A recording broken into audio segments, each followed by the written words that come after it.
এবং জিয়া পরিবারকে ধ্বংস করার জন্য ফ্যাসিস্ট সরকার দীর্ঘদিন পর্যন্ত চেষ্টা করে আসছিল।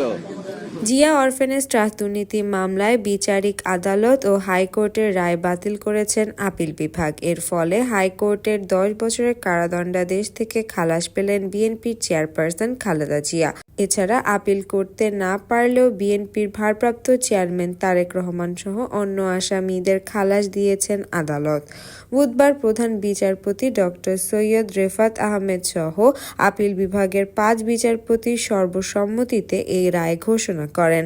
হাইকোর্টের সাজার বিরুদ্ধে খালেদা জিয়ার আপিল মঞ্জুর করে সর্বোচ্চ আদালত এ রায় দেন। রায়ে আদালত বলেছেন, প্রতিহিংসার বশবর্তী হয়ে খালেদা জিয়ার বিরুদ্ধে এ মামলা করা হয়েছে।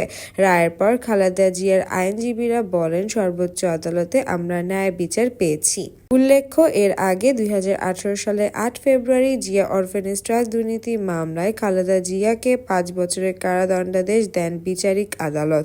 একই সঙ্গে এ মামলার অন্য 5 আসামির প্রত্যেককে 10 বছর করে সশস্ত্র কারাদণ্ড দেওয়া হয়।